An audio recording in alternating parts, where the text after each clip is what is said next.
Hello and welcome to the Shack News Chattycast, the podcast that would have gotten away with it too if it weren't for you meddling kids. I'm your host, Steve Watts. I am your other host, back again. Relaxed and Driving tanned. car. Yeah. I don't know if either of those things are true. Today's Chattycast brought to you by Audible.com. Get a free audiobook download and a 30-day free trial at www.audibletrial.com/chattycast. That's ChattyCast. That's right. So every week we pick a big topic, post about it in the Shack News Chatty, and then we talk about it in detail with your comments, hence Chattycast. Today's guest is a man who plans his evil world-ruling schemes while stuck in the airport, Ozzy Mejia. And it involves some biological attack of some sort because I've been fighting off. I've been warding off a horrible cough. I call you a guest. You're really more like our third host who's often taken away from us, sort of our regular third chair. But anyway, as our guest, as the person who is counting as our guest, we'll say, you get to talk about what you're playing first. And I have questions for you. Still horribly lost in The Witness, but yes, that is exactly what I was going to ask about because I'm hearing such glowing things, but I haven't really heard your hot take. It actually is kind of a wonderful game, just because you get lost in that whole scenery and the whole. You remember a couple of years ago that we actually had, and this was a lot of this had to do with Alice O'Connor, who's moved on to Rock Paper Shotgun, but we also had something. What was that? What was that game in our Game of the Year list? It was Proteus. We had that game, and that game was pretty much just like taking in the entire scenery. The Witness is a lot of that, but it's also a lot of, and that's really what kind of sets it apart from the whole puzzle element, because if it's just the puzzles, you're left wondering, well, why isn't this just an iOS game? I mean, this is basically just... From what I've heard, the puzzles are very much, I don't know if I want to say match 3, but it's something like there's a grid and you draw lines through them. It's a lot of grid-based stuff, and it's they have like kind of little different gimmicks and kind of little different rules to them. And figuring out the rules to the puzzles is also like kind of half the fun, especially since you don't really have any hints. Mm-hmm. But basically, a lot of it is not just the scenery, but also that it's kind of telling a story of like a lost civilization, kind of like what happened to everyone. There's kind of little audio logs like running around. So there's definitely a story to it, but the thing about The Witness that might turn off a lot of people is it's very Myst-like, in the sense that you see a title screen and you jump right in. I mean, that's what Jonathan Blow said, right? Like, he's like, I wanted to make Myst. So, you don't get a mini-map, nothing. You're just left on your own. You're just, boom, go.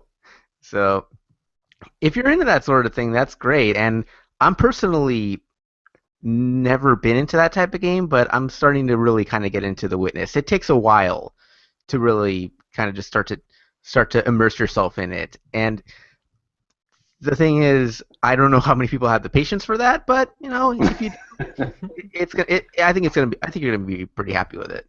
Yeah, I mean, the thing that I'm kind of afraid of is I'm not going to name names, but the people that I'm hearing rave about this game are also the people that raved about Fez. And I was like, oh, that sounds great. And I ran out and picked up Fez. And then I was like, this is not a game for me. Yeah. Like, I liked it okay, but it eventually, like, I hit the wall where it's like, no, you need to be writing things down and taking charts and talking to people on the internet, because that's what this game kind of is about.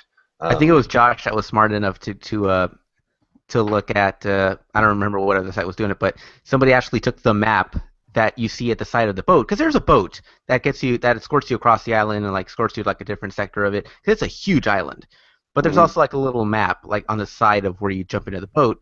That's your only map. That's your only indicator of where you are.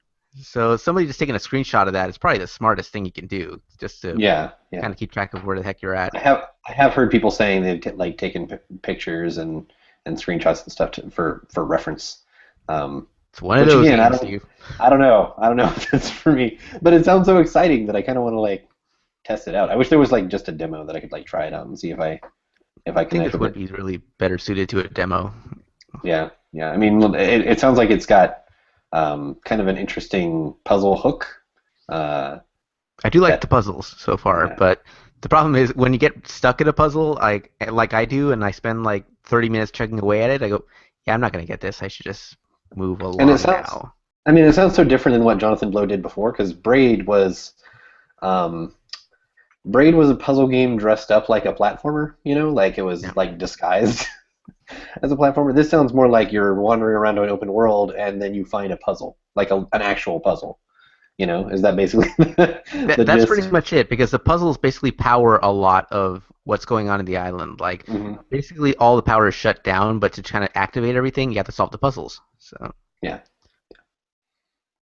So you don't sound as high on it as some other praise I've heard. So that makes me feel a little better about not jumping on board so quickly.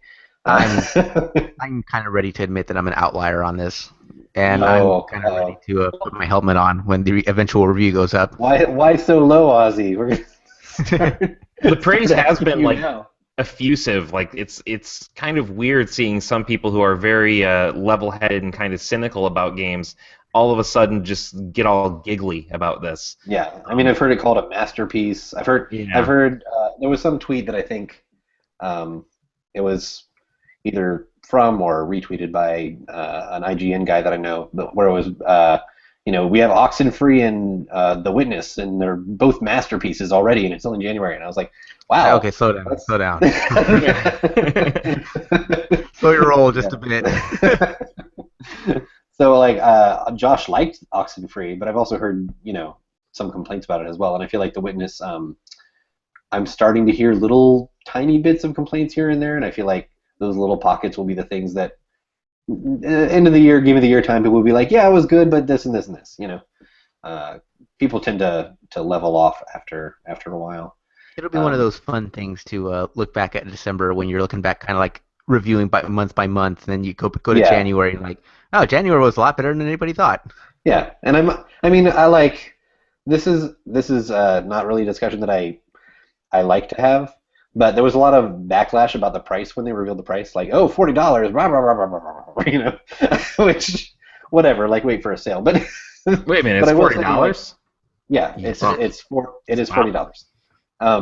But I will say, like, for me personally, just like with the amount of games that I have to play right now, I would probably be more likely to jump on it now at 20 and be like, okay, well, I'm not sure if I'm going to like it, and 20 is low enough that it's an impulse buy and I can try it out. This is why it would be good for a demo. This is why Mm-hmm. this is why a demo would work for that game, is because I kind of just want to see if I would like it, and $40 is just a little too high for the would I like it test. Mm-hmm.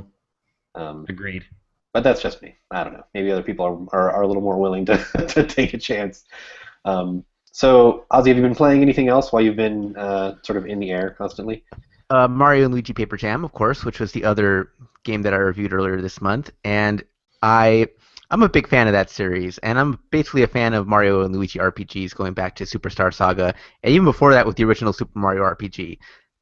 As far as compared to like the other ones, this is kind of like on the upper tier, kind of like my favorite one is probably Inside Story, so. Hmm. But this one definitely had a lot of its charm. It had so much of the humor, which I love about these games so much, that it's not afraid to poke fun at itself, and it's not afraid to like when the two Bowsers are going after the princesses, and they're just like, well, I guess it's just part of the story now.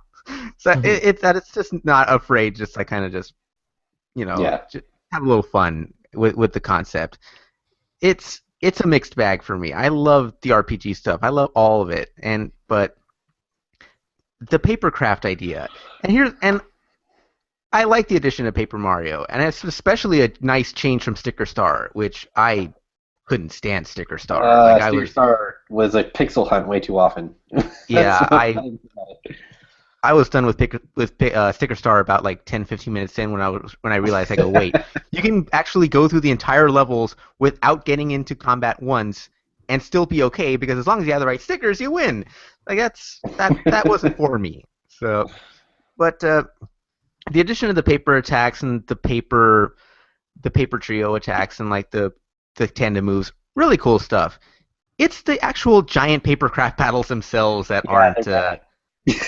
they're They're I don't want to say they're bad, but I mean, they're like this. My experience is much more limited than yours. I played at E3, and I played like one of those battles, and I was like, yeah. "Wow, this is real boring." Like, I was thinking, like, how is this going to work in an entire game where you have a bunch of these? And it sounds like it didn't.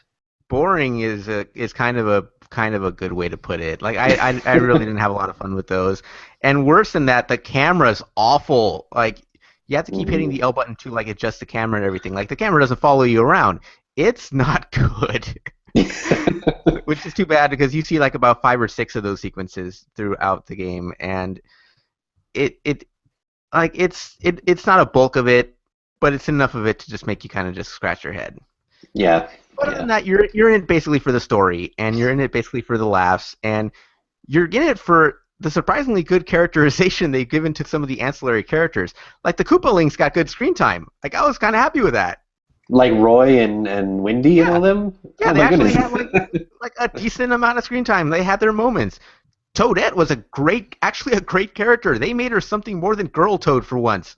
I was like, I'm really happy with that. She was Toad. She's always just basically been like Toad, but with like cake pops for hair. And yeah, now they made her like the mechanical genius. They made her like basically Gadget from Rescue Rangers. Oh, okay. How's that for reference? Yeah. Yeah. So wait, what does that leave Toad as? He's just kind of cowardly, I guess. But Luigi is cowardly. No, but the reference I made in the review that I knew you'd appreciate, Steve, is she's basically Tron in this game. Yes. Her entire deal is she wants more paper toads. She wants more slaves. That's pretty funny. And well, I did hear, speaking of paper toads, I heard that there was some gating behind paper toads. Yes, they make you hunt around for paper toads a lot, which gets annoying throughout the game, and it gets really irritating at the end when you feel like the end is in sight, and you're like, oh, you got to find a few more paper toads. Like, wait, no, I'm at the end of the game. I want to get to the ending already. So this has been a thing that gets irritating. lately. So it's kind of like Dragon Age then. Kind of. Yeah, well, yeah. But this has been a thing with Nintendo lately. Like, I think it's more with sort of their ancillary games, not necessarily their main, big tier games. But there's been a lot of like weird artificial gating in Nintendo games recently, which just strikes me as so counter to like what the classic Nintendo fun is, where you don't really have to stop and be like, oh wait, no, I need to go back and gather some green stars to open this gate to the next castle or whatever. It kind of feels it's strange that they're taking that turn. Kind of feels a little bit like they're sort of basing their games more and more on sort of the mobile design, which is very much built around gating. Like you need X number of stars to open up these levels and so on and so forth. What's strange is then in mobile design, that the reason they build that is for microtransactions, so you can bypass it. And Nintendo games don't really have that. I don't know. Maybe they figure that our target market is used to this kind of game. That's what they expect. I don't know. Yeah, maybe. Or maybe they don't know what they're doing. Speaking of bad cameras, though, my game that I've been spending most of my time with had a really bad camera. Final Fantasy Explorers. What's weird is that it has the Circle Pad Pro, enabled, and I was playing on the new 3DS, so you have to tell it like, okay, read this thing and all that.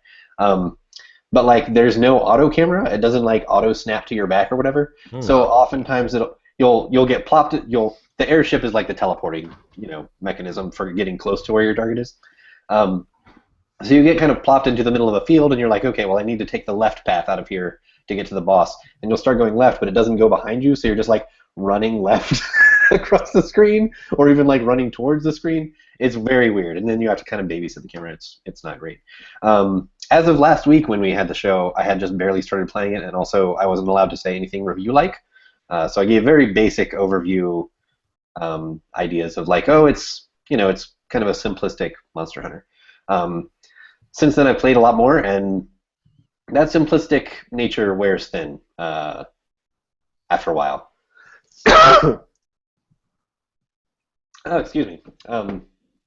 After probably like 20 hours, it's like, okay, warp to this place, beat a bullet sponge boss, and then do it again. So, but please pardon me for dying on the middle of the show. You do get to wear Sephiroth's jacket, so I guess that has to count for something.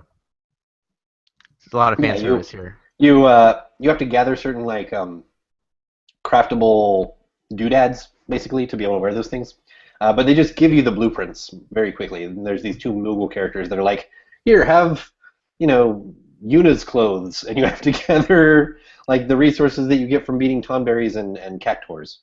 So go find some of those, and then you can build it.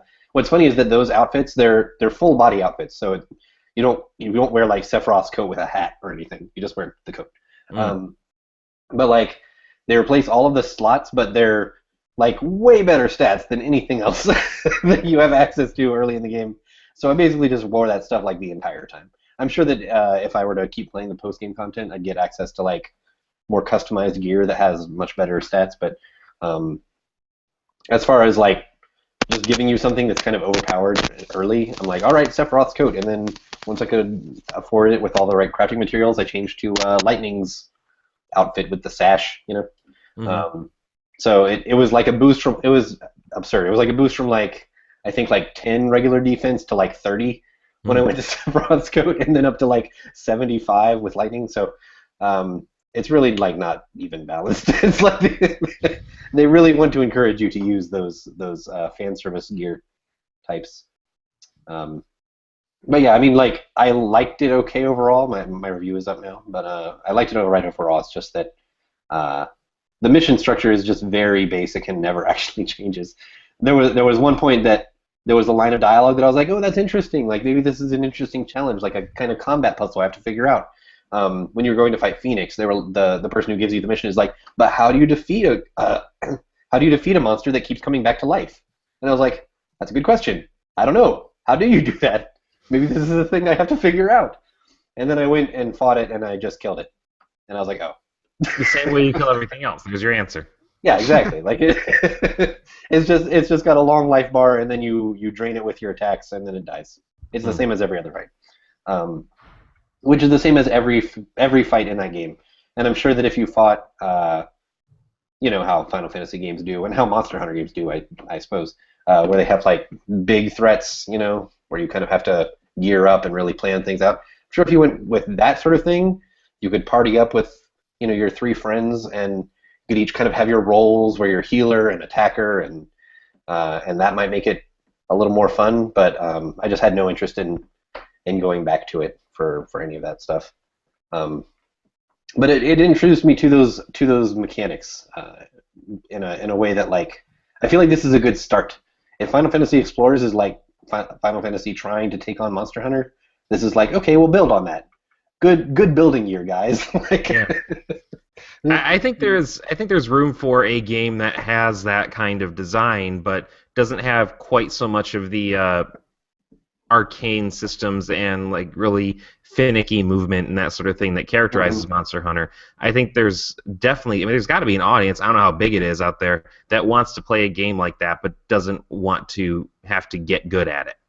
Yeah. I mean, I'm not gonna claim that I'm good at it. I basically found like a job class that I liked and that could do pretty good damage, and just stuck with that. Like Monk, I found was like, wow, this is a pretty powerful class. I can just get it close to a thing and just punch it a lot. And so I didn't really venture outside of that too much. But one thing that the game does do that's pretty smart is rather than make you level up your monk or whatever, and then you're disincentivized to ever try anything different, because you're like, well, I've got this level 30 monk, and I don't want to go back and be a level 1 knight, you know? Basically, like, whenever you gain new abilities for anything, you gain new abilities for everything, and you just have to purchase them with this currency called CP, which is very plentiful, so you can always purchase, like, basically all of the abilities for any new class you want to try out. So if you want to, like, switch to a new class, you just switch to that class, buy all of the abilities, equip them, and then, you know, put on equipment. If you don't have like the right weapon or whatever, put on some equipment for it. So it's very easy to like switch. So if you do get into it in such a way that you want to party up with your friends, and they're like, hey, we need a healer, and you're like, well, shit, then you're not you know, completely screwed. Which is pretty smart, and I feel like it would be horribly designed and a kind of a mistake if they hadn't done that. So Brian, yeah, what have you been occupying yourself with other than like frickin' Hawaii? Yeah. What have you been occupying yourself with? Well, I had time to play a few things. I started playing Super Star Wars on the Vita. That game, I don't know if you guys know this, but that game's kind of bad. Lies! It's amazing. It is not particularly good. It takes some really weird liberties with Star Wars canon, I've got a 12-year-old inside me that says it's great. Well, you're probably, for example, like there's a level where you just go through murdering Jawas. I don't know why. Yeah, because they're little bastards. That's why. But nothing in the Star Wars universe is like poses the Jawas as like a major threat. And then, like, even weirder, there's another level where you have to fight a bantha with a lightsaber, not just once, but like several times. Yeah. I don't think the people who made this game ever seen Star Wars. I think somebody just showed them like a bunch of pictures from Star Wars, and they just sort of figured it out from there. Yeah, they just got concept art, and they're like, okay, we can do this. But having said that, it was strangely compelling. This game. The garbage monster was took some liberties, as far as I recall, too. Yeah, well, there's also like a giant lava beast in the belly of a Jawa sandcrawler, so I don't think this game cared at any point about even being close to accurate. But yes, I played some of that, and I also started up The Witcher. Or the Witchist, as I prefer to call it, since it is the third Witcher. One. Exactly, so it is the Witchist. Witcher, and Witchist. Witcher, Witchier, and Witchiest. Yeah. And that game's okay. Brian's starting his campaign to have Chatty turn on him. I'm kind of starting to think Asif was right. Mario Maker should have been number one, but oh no. But Witcher is actually, it's pretty good. I do find that I enjoy the character bits and the story parts more than the actual fighting and that sort of thing. But I still I think that I need to kind of figure the combat out a little bit more before I can really make that claim or assumption. It is not super fun to just be riding down the road and then like, oh, some treasure, and then get jumped by like 6 monsters that are higher level than you. I mean, I don't think you're wrong, and I don't think you're even saying something that Chatty would necessarily disagree with. That right. Like the world building is what makes that the world is fantastic, and that series stand out. Like they constantly introduce fantasy tropes or even just storytelling tropes that you're used to seeing, but they put some kind of like weird twist on it. Yeah, that you haven't really seen elsewhere.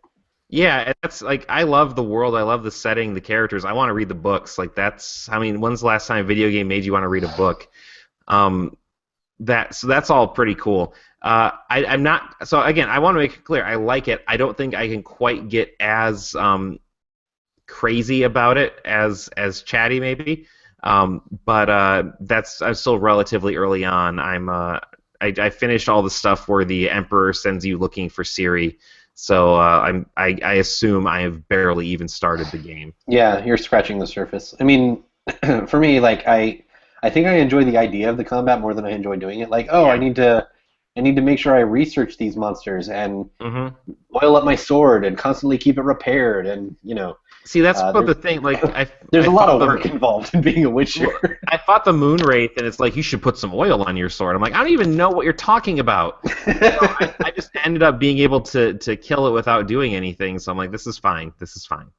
Yeah. But I'm not playing like a hard difficulty level, so maybe they're giving me a little bit more slack because I don't think I could do the insane difficulty levels.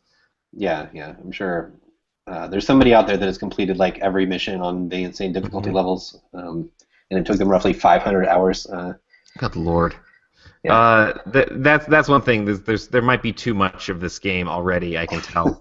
But the other thing too, why didn't they just let Geralt keep his beard? He should have kept the beard. Yeah. I mean, you grow it back. It's real-time beard growth. Oh, is it really? Yeah. It gets progressively longer, and then you can go get it trimmed again if you want. Oh no, absolutely not. As a beardo. It is important that we have very well represented beards in video games, and Geralt's is a fine one. So yeah, it's very well kept. For some reason, even though it's just growing by itself, like even when it gets to its longest point, it still looks like real. It's all the magic experimentation that was done on him. Like part of it is just inhibits your growth of your beard right to where it looks good. Yep. It gets to exactly that point. Right with the cat eyes. Like those are the two things. Like the first things you get as a Witcher. Yeah, definitely. So I got material on this, but I'll wait for another week. And you can come see me at the Laugh Factory. So we're going to talk about our big topic. Our big topic this week is villains on Chattycast 64. I went back and looked it up. We talked about how games can craft a compelling hero, and we promised that eventually we would flip the coin and chat about bad guys as well. So now in the dead of winter, the time has come. This week we are taking a sinister turn. What makes a great villain? Do you prefer the cackling sociopath or the more human and relatable foil? How do game developers make a villain who seems intimidating? And how do games for younger players strike a balance between villainous and kid-friendly? What are some of your most memorable villains and why? I have one more question that I didn't actually put in the show thread because I thought about it afterwards, but I sort of want to kick it off with this. Villains are prominent in all sorts of fiction, novels, movies, TV shows, etc. What makes a compelling video game villain specifically in a way that is distinct from those other media? Okay. It really kind of depends on the game. I mean, if you have something like an RPG, you have time to kind of develop a villain kind of the same way that you can develop it in those other mediums. If you have it in some other form, like if it's a platformer or something, you don't really get that opportunity. You just kind of got to take your word for it that this guy is bad, Mm-hmm. Yeah, I mean the big trend in video game fiction recently has been audio logs. Like, oh, we're gonna find out this guy was really bad because in some audio logs it establishes that he was committed genocide or whatever, But I don't know if that's the most satisfying answer, just having it sort of left up to borrowing from another medium, Yeah, so if we look at the idea of treating video games as a unique sort of narrative medium built around the fact that they are interactive and we can actually do things with them, the villain I think kind of has to follow that. But when you think of a lot of the really memorable villains, none of them really directly interfere with the player that much, right? Yeah. They mostly came back and wait in their layer for you to get to them. Yeah, and they're mostly there for story purposes. They don't necessarily change the nature of the game itself. And so, in a film or something like that, that's fine. You have to create narrative obstacles for them to overcome, but trying to come up with a way to make the villain create meaningful ludic obstacles for the player to overcome is kind of interesting. I don't think we've quite gotten there yet, but maybe that's one of the next steps we should start looking at. Mm-hmm. And if video games are all about player agency and about players, driving the story forward, then it would stand to reason that a pretty good villain would be the one that kind of removes that agency, that kind of restricts that agency in some way, that kind of... Oh, are you going to reference Andrew Ryan already? Do it. I don't want to go that far just yet. So. That was actually one of the first mentions of favorite villains from Trapped in Suit. That's why I didn't want to steal anybody else's thunder on that one. And he also mentioned Paxton Fettel from Fear, which I don't actually know, or FEAR technically. I think one thing that he said that was very interesting was in terms of pure villain that I hate, Handsome Jack from Borderlands. He said I wanted to defeat that asshole, which I think is funny because compared to some of these other villains, Handsome Jack, he's got, plans and such that are sinister. I don't know if he himself is as cacklingly evil. It's more like he's an asshole. And that's what Trapped in Suit says. I wanted to defeat that asshole. It's it's the constant mockery, and just you end up hating that guy. Yeah. That's interesting though, because that goes into the idea of big story in games as a more recent phenomenon, especially in shooters. We haven't had a character. We never would have had a character like Handsome Jack in the 90s or even in the early 2000s. That's a recent thing where they've kind of put that kind of story in and they give you that kind of villain. And for the record, I kind of agree. Handsome Jack is such an, and I don't even say that from a Borderlands 2 or pre-sequel perspective, but actually seeing him tick in Tales from the Borderlands and actually kind of seeing more what drives him, man, you really grow to hate that guy so much. The way that I've still only played through the first episode of Tales from the Borderlands, but I like how Tales sort of establishes that Handsome Jack made Hyperion, the workplace, notably worse than it was when he got there. He was such an ambitious jerk that stepped over people, and it worked so well for him that now everyone in that company acts like that. And that's kind of a funny interesting world building detail of no, this guy is such a jerk that everyone around him became a jerk.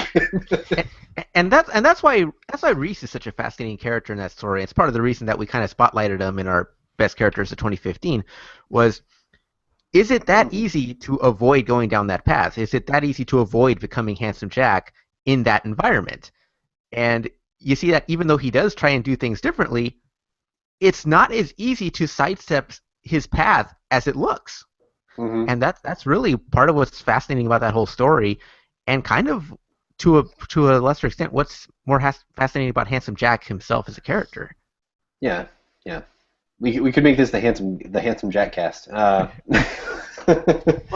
then let's move on to kind of another villain that's kind of different, and this is interesting because you don't really see any traits of this character other than they're kind of bad, but once they got a sequel to play around more with it, you kind of start to see more about where this character came from.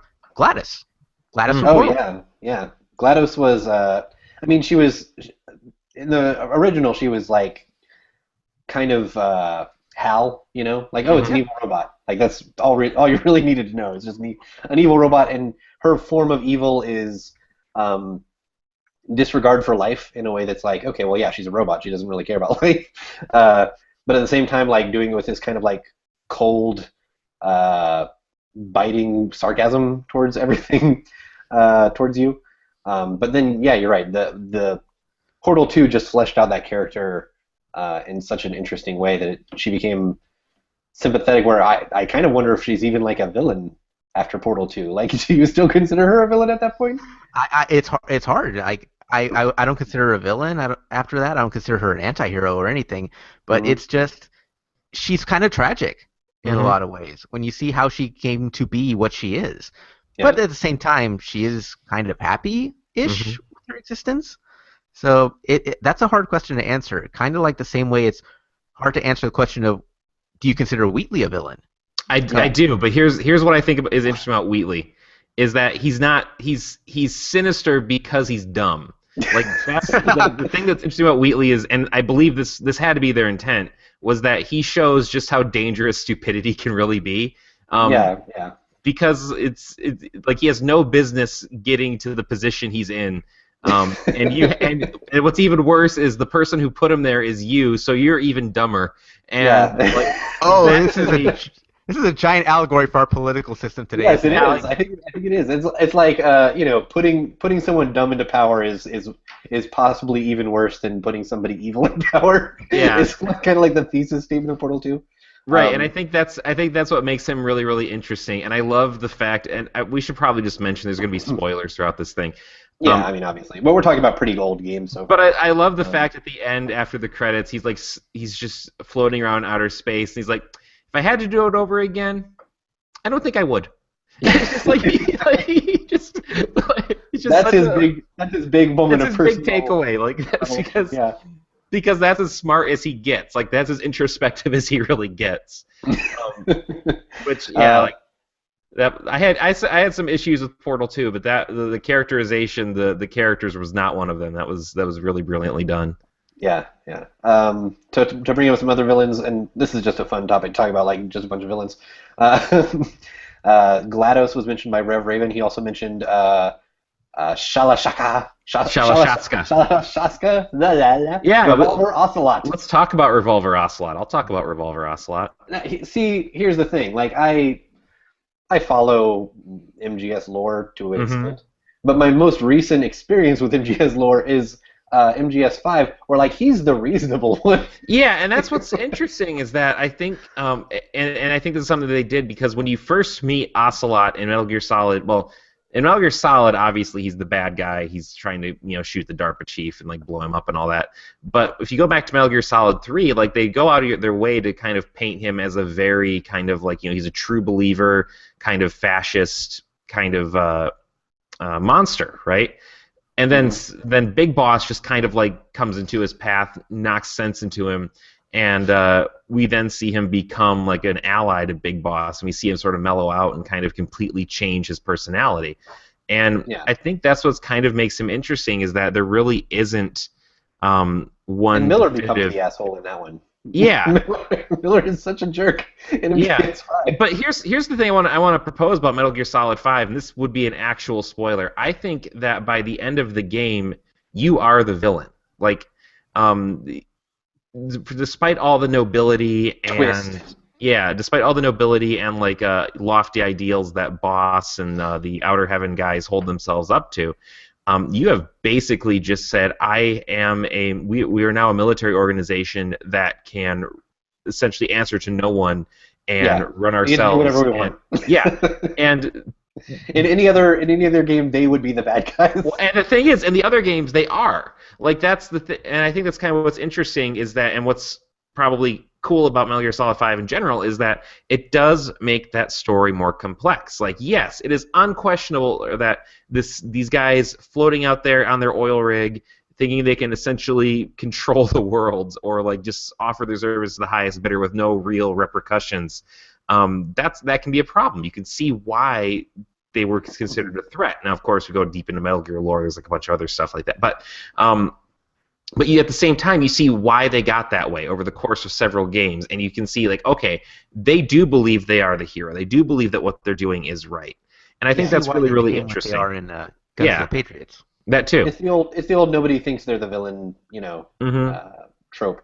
The only person in Metal Gear Solid, all of Metal Gear Solid, that's unquestionably a hero is probably Solid Snake.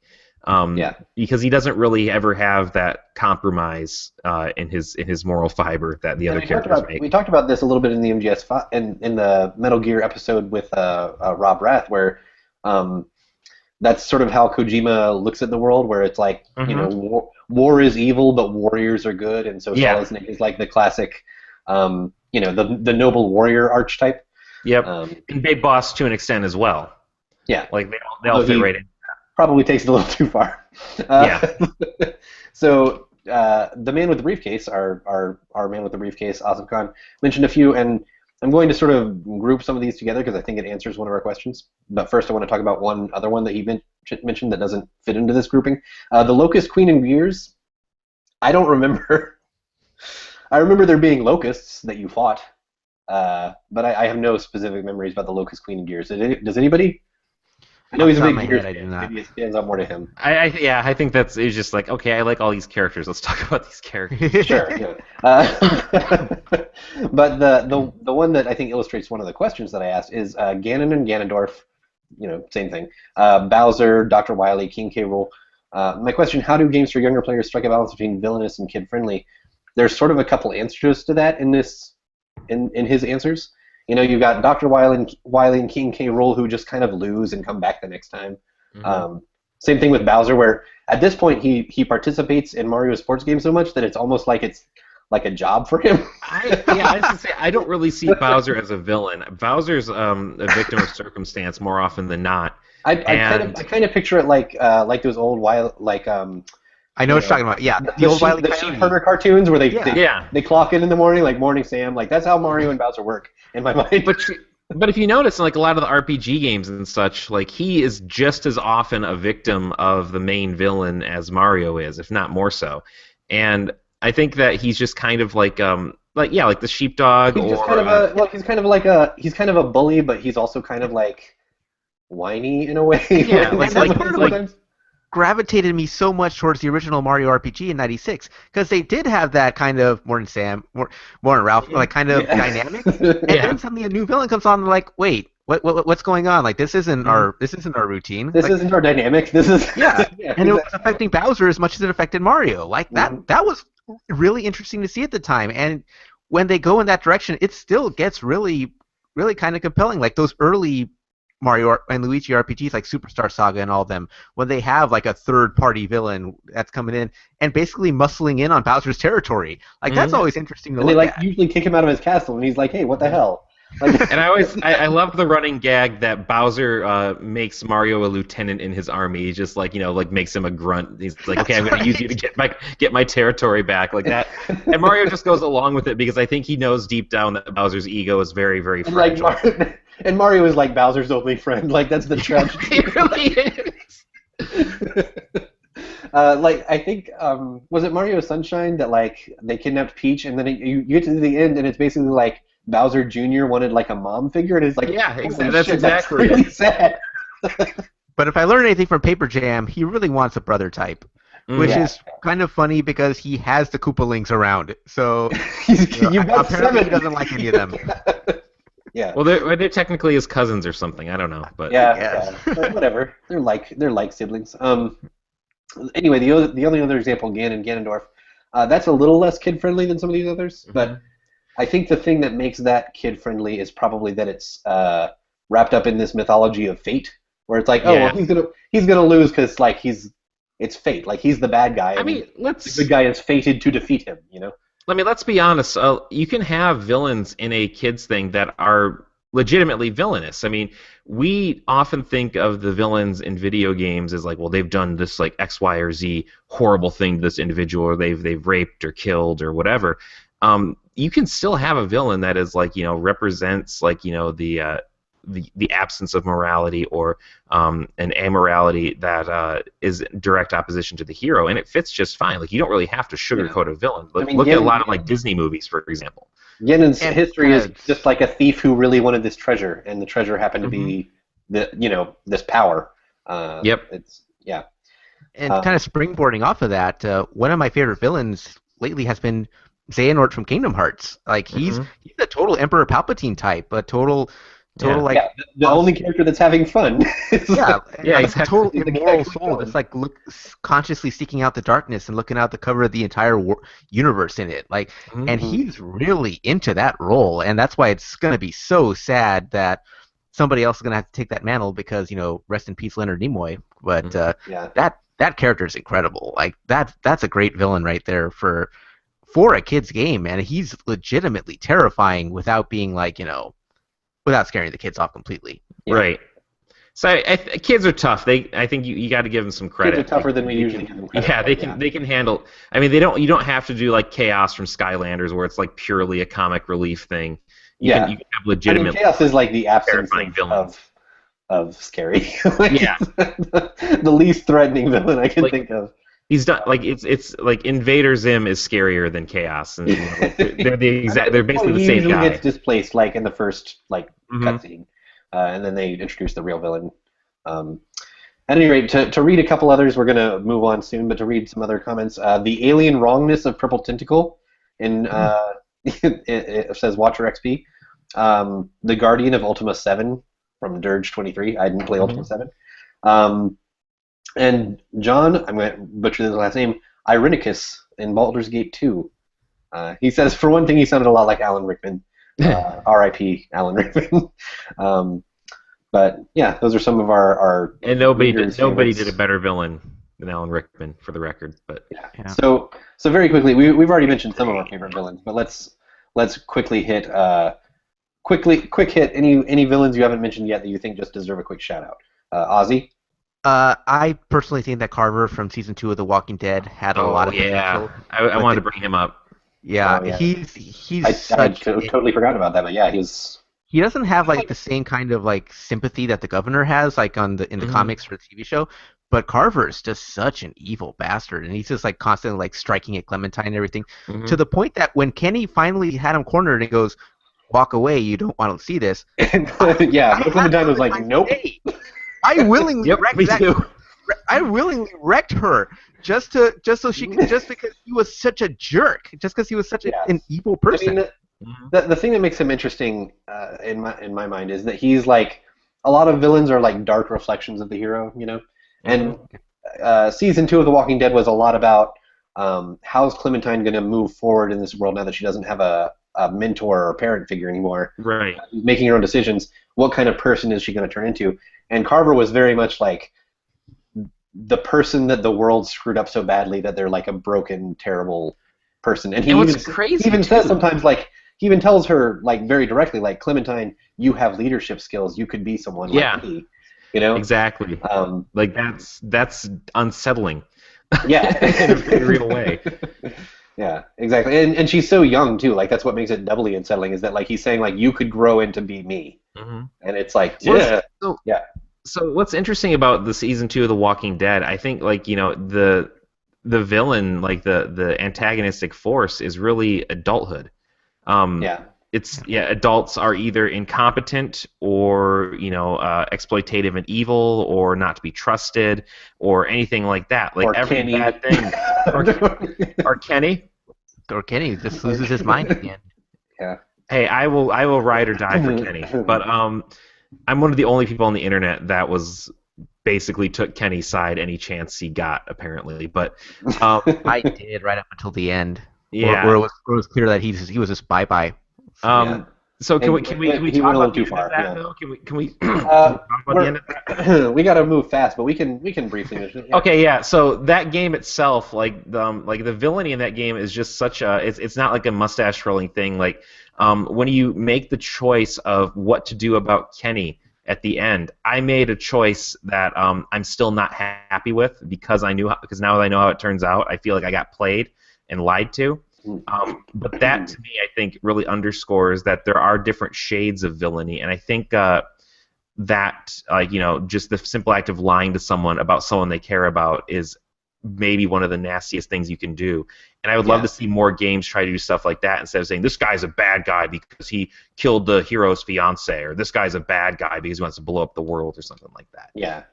That much more personal villainy, I think, is something that I would love to see more of. My quick example, which isn't really one of my favorite villains, because we were actually already kind of mentioned my favorite villains in one capacity or another, but just to bring up another example of a different kind of villain that games don't usually do or don't do well. The villain from Far Cry 4. Oh, yeah. I'm blanking on the name of now. Pagan Min. Yeah, Pagan Min. Like there's a certain part of that game. There's a certain kind of like classy villain, that games don't usually do. Where like he introduces you, he brings you to his palace. He's like, enjoy the crab rangoon. I'll be right back. I'm going to go oversee an execution. It's very like, it's an unsettling classiness that he carries himself with. And what's interesting about him is that like he is the villain, but the game kind of goes out of its way to say, look, he's bad, but the others can be worse because at least he knows what he is. The others think they are idealists and think that they have everybody else's best interests at heart, and that and you're basically choosing between supporting the drug trade or supporting like child brides. Yeah. The rest of and like after a while, it's like, you know what? Maybe Pagan Min had a point. Like, that's why I'm really not sure how people are going to take Far Cry Primal, because Far Cry Primal's story does away with all of that complex story and all that complex character, because you're back in the Stone Age, and it's basically just you're either surviving or you're dying. I mean, Pagan Min was almost like the correct version of what they tried to do with Voss in Far Cry 3, who had a lot of build-up leading up to Far Cry 3 in the promotional material, but I just found utterly boring. Like his do you know what the definition of insanity is thing? And I'm just like, shut up, like. Like, it's so dumb. It's so like, it was so like faux profound that it bothered me. And then Pagan Min was like awesome. That kind of concept done right. I also really dug Constantine from Rise of the Tomb Raider. I'm surprised. Yeah, I knew that you would bring that up at some point in this discussion. Just for reasons I don't really want to like go into, because because more people are gonna have the chance to play that now. But he is a villain whose arc is very, very interesting. He becomes surprisingly sympathetic, and the sympathy comes from a surprising source where you can completely miss it. Yep. There's a certain All I'll say is read everything. Yeah. If you don't read all of the audio logs, you will have a completely different experience with that villain, where you'll basically go to the end thinking he's very two-dimensional. It's pretty hard to miss the big one, but still, keep an eye on him. Yeah. So we should move on to Newsy Bits. Thank you, everyone, for contributing. Newsy Bits this week. We've got a few that we absolutely have to talk about. One that I think Brian threatened to talk about no matter what I said. Yep. So we might as well go to that one first. Detective Pikachu. Yes! Oh my goodness. Yes. Starts. I woke up yesterday and I saw a screen cap on Twitter. And I go, "Oh, I'm dreaming. Like what is this? I fell into a fever dream.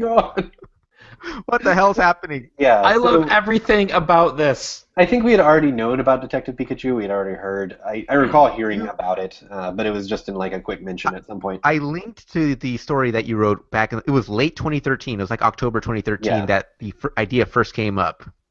So They've actually released like a trailer for it where he's wearing a fedora. No, it's not even a fedora. Deer stalker cap. It's a deer stalker cap. Yeah. Speaking human language. It's the most ridiculous thing. So Brian, and here's the thing: I'm not like okay. So my I like Pokemon fine. I'm not like a massive Pokemon fan. But I love Sherlock Holmes. Okay, I love Sherlock Holmes to death, and this is Pikachu doing Sherlock Holmes. And the trailer bites from the score for the BBC Sherlock show. It bites from the score from the Robert Downey Jr. Sherlock Holmes. And there's just these shots, these dramatic shots of crimes and sirens and Pikachu's heads and silhouetted. I am so into this. I don't know why. I don't even know what this game is. I want it though. I can't wait for them to confirm it for America because I am here for so I'm guessing the story is probably some Pokemon Mystery Dungeon thing where somebody becomes a Pikachu and then but whatever, I don't care. I'm sure the story is going to be kid friendly, but in my mind I have this image of Pikachu being the blood splatter is in this direction.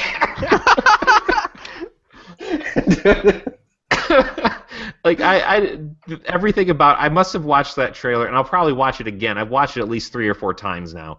I am just really into it. I want Pikachu. I want Detective Pikachu merchandise. I want everything about it. I am in favor of. All about it already. Yeah. I don't know if this game ever comes to the West. I kind of hope it does. It will. I have a pretty good special kind of ridiculous. Yeah. I mean, I don't know what else we can really say about it. It looks kind of funny. Really don't see them leaving it in Japan. Oh no, not at all. Pokemon games generally get brought over, regardless. That's true. It's the 20th anniversary. How many mystery dungeon games? So yeah, and it's from the sound of it, it's an eShop download, so it's not like they have a huge amount of risk. The only thing that I think might hold it up is depending on how story heavy it is. It might take a year or so, but the translation might be the big hurdle to overcome. So that wasn't the only ridiculous Pokemon story this week. We also have to talk about the first Pokemon Super Bowl commercial to celebrate its 20th anniversary. Yeah. They debuted a extended 60-second version of this commercial this week, showing sort of a variety of teams and athletic accomplishments, and then culminating in Pokemon. It's pretty weird. I'm not gonna lie. We've seen games get big spots during sports games. We've seen Halo get a spot during a Sunday Night Football game, or we've seen a Gears of War get a spot during the NBA Finals. But the Super Bowl's huge. Yeah. Those are. I don't know how much people pay attention to the commercials if they're not interested in it. They'll notice when the Captain America trailer comes on or whatever. But if they're just this is probably going to play while people are grabbing more nachos. But I kind of wonder how it's going to play among a bunch of football fans who are watching all of these kind of sports metaphors and references, and then all of a sudden there's a kid with a Pokeball. Well, I alluded to this in the story, is that the last time the Denver Broncos made the Super Bowl, they wound up losing 43-6, and the game was pretty much over at halftime. This Pokemon commercial is set to come on in the third quarter. So by that time, the game's probably already going to be in hand, and people are going to start paying more attention to the commercial. It's not a primo spot, is what you're saying. Yeah, especially the way the Panthers have been playing, this game will be over in the first quarter. I'm predicting. Yeah, this is not going to be a fun game. Oh, poor Broncos. But I mean, anything can happen any given Sunday, but man, those Panthers are something else. So. Yeah, I mean, I mentioned before the show when we were just kind of chatting about this. I picture one nerdy guy in a group of football fans, just sticking out like a sore thumb. Well, that's gonna be me. I'm supposed to go watch it in a bar down the street, so that'll probably be me. Yeah, you're gotta catch them all. What's crazy about this trailer though is there is a lot of hidden stuff in it. There's a lot of hidden references. Reddit that's been picking it apart, or NeoGaf. A couple of sites are doing it. There's stuff. For example, there's a chess game, and the king on the chessboard is a Nidoking. There's is the queen a Nidoqueen? I don't know. It doesn't really look, or it doesn't really zoom in on it. But somebody on Chatty pointed out in the story that when you see the football team, the jersey number 19 and the jersey number 96 briefly walk by each other. Yeah, which is a really cool little. And they hit the best part is the sign as they're leaving the locker room, like no one ever was. Yeah. I laughed out loud. Yeah. I want to coach a football team just so that I can have that happen. That sounds hilarious. But yeah, it's got a lot of. You can always put Penny into football, Steve, when she's ready. It's a cute treat for Pokemon fans. I just kind of wonder how it's going to play to that audience because this is the biggest audience. Here's the thing on Super Bowl ads, like, you know, we treat them like, well, this is like a big way to get eyes on your product and stuff like that. Most of the brands that are buying ads on the Super Bowl are buying them just to kind of like reinforce their brand. They're not announcing products, they're not doing anything like that. Like Snickers, it's expected at this point of them. Yeah, like Snickers is going to have a Super Bowl ad. Does Snickers introduce a new candy bar? No, it's Snickers. They're just there to entertain you and like just try to create top of mind awareness of Snickers.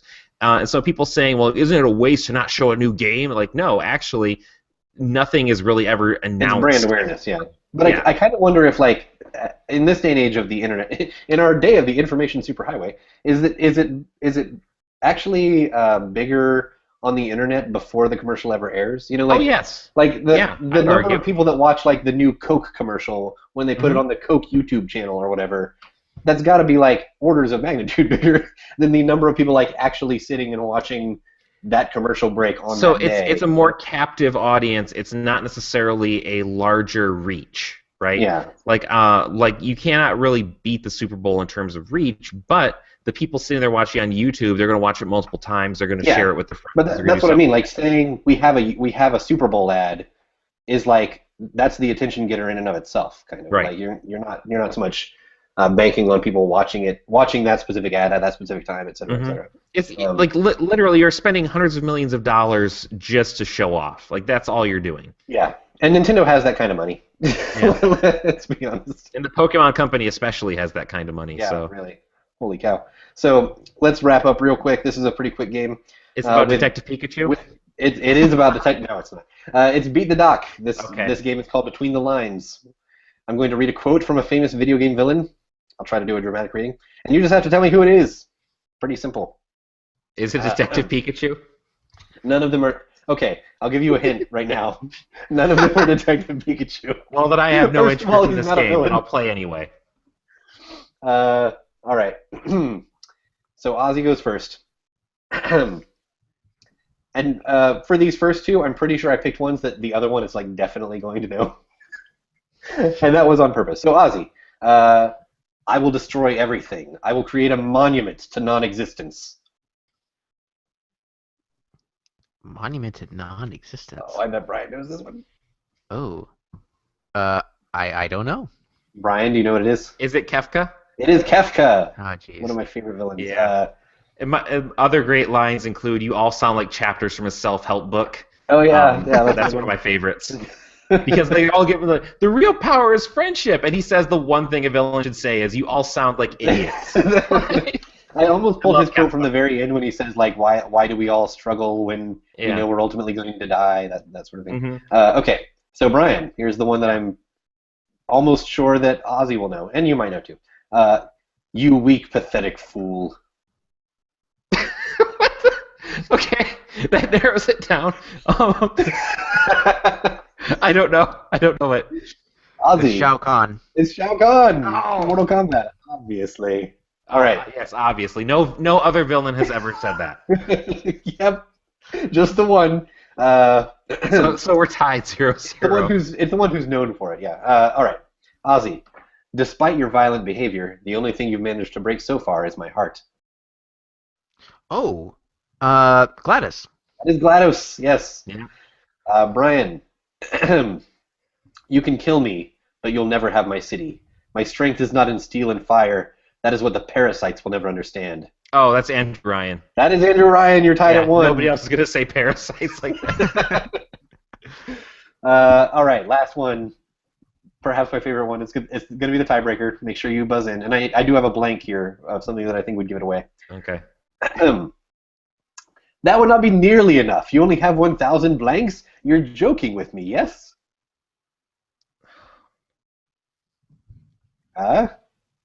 Anybody?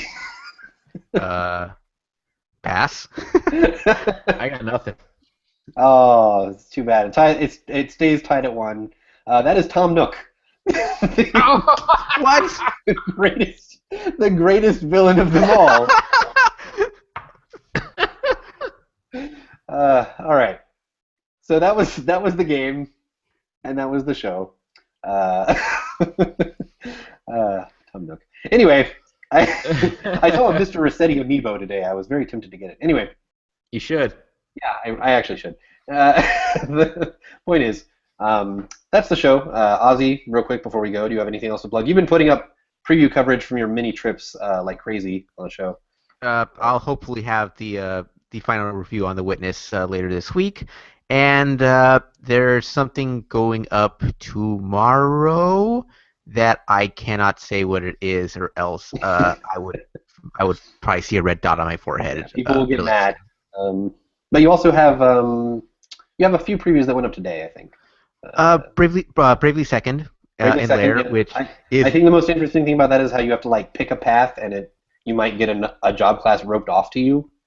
Yeah, that's really interesting because I did go through the side quest, and basically once you get to the culmination of that side quest, you have to pick who you're going to fight, and whoever you fight, you get that job, but the other one's gone. Yeah. And I basically asked the reps, is the job gone forever? And they wouldn't answer. So I don't know. We'll see how that goes. Yeah, but also the jobs that they're coming up with for Bravely Second are just joyful. Like, who else comes up with a Catmancer? There's a Catmancer. It's gonna be the game of the year. You teach cats enemy attacks, and basically you attack with cats. So like wait, you're like the Squirrel Girl of cats? Pretty much. And you just named Steve Watt's #1 dream. That's even better than I thought. There's supposedly another job that they haven't revealed yet that they said all we're going to tell you is it has to do with cakes. Cannot wait for this game. Who wrote this game? I'm excited for it. All right. Brian, do you have any, I don't know, book learning you want to plug? No, but I will. There is something I'm very excited about plugging. Detective Pikachu is coming out next month, and hopefully we'll get a U.S. release date. So everyone import your 3DSs from Japan now, so that you can go to the Japanese eShop. Write your congressman, write Nintendo. Let's make sure that Detective Pikachu happens. I don't really care if it's good or not. I just want it. Quality doesn't matter. It's a 10 out of 10 in my book. Yep. Anyway, all right. So that's the show. Thanks for listening, everybody. We're gonna get out of here, and. For Steve Watts, which is you, which is me. I'm Brian Carr. I didn't even say for Ozzy. For Ozzy and Steve Watts. This has been the Chattycast. We will see you on Chatty.